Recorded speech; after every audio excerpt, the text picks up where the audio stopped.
அன்பியும் YouTube இல்லந்தோறும் இறைசாட்சி உள்ளந்தோறும் மகிழ்ச்சி. தனது குறிப்பிட்ட நாளை சிறப்பிக்கும் திருத்தந்தை ராபர்ட் எஃப் பிரவோஸ்ட் என்ற இயற்பெயர் கொண்ட திருத்தந்தை 14ஆம் லியோ அவர்கள் கடந்த 1982ஆம் ஆண்டு ஜூன் 19ஆம் தேதி அகஸ்டின் துறவு சபையைச் சேர்ந்த அருள்பணியாளராக உரோமையிலுள்ள புனித மோனிகா கோவிலில் திருநிலைப்படுத்தப்பட்டார்.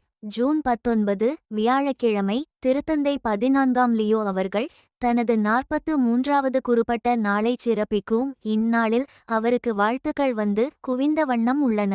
ராபர்ட் எஃப் பிரவோஸ்ட் என்ற இயற்பெயர் கொண்ட திருத்தந்தை 14ஆம் லியோ அவர்கள் கடந்த 1982ஆம் ஆண்டு ஜூன் 19ஆம் தேதி அகுஸ்தீன் துறவு சபையைச் சேர்ந்த அருள்பணியாளராக உரோமையிலுள்ள புனித மோனிகா கோவிலில் திருநிலைப்படுத்தப்பட்டார்.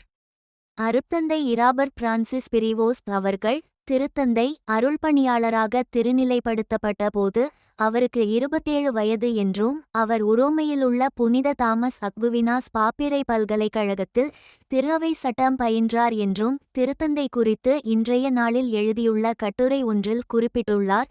திருப்பீடச் சமூக தொடர்பு துறையின் செய்திப்பிரிவு தலைவர் அண்ட்ரேயா தொர்னியல்லி. மேலும் 1981ஆம் ஆண்டில் தனது இறுதி அர்ப்பணத்தை வார்த்தைப்பாடுகள் புனித அகுஸ்தீன் சபையில் வழங்கினார் என்றும் 1985ஆம் ஆண்டில் அவர் பெருவிற்கு ஒரு மறைப்பணியாளராக அனுப்பப்பட்டு பியூரா பகுதியில் உள்ள சுலுகானாஸின் பணித்தளத்தில் பணியாற்றினார் என்றும் தனது கட்டுரையில் கூறியுள்ளார் தொர்னியல்லி. அன்புள்ள குருக்களே, இயேசுவை பின்பற்றுங்கள்.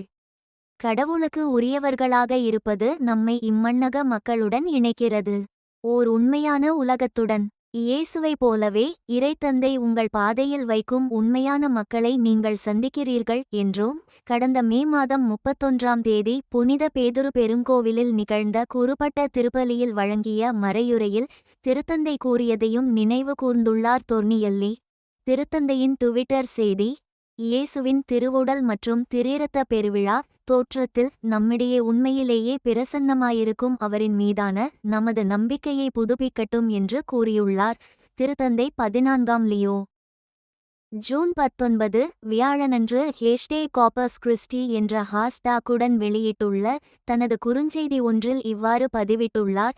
திருத்தந்தை 14ஆம் லியோ இயேசுவினுடைய திருவுளத்தை எப்போதும் நிறைவேற்றும்படி ஒவ்வொரு சோர்வையும் சமாளிக்க அவர் நமக்கு வலிமையையும் ஆற்றலையும் தருவாராக என்றும் தனது குறுஞ்செய்தியில் உரைத்துள்ளார். இந்த அன்பியம் யூடியூப் சேனலை நீங்கள் ஷேர் பண்ணுங்க, சப்ஸ்கிரைப் பண்ணுங்க, லைக் பண்ணுங்க. Wish you all the best.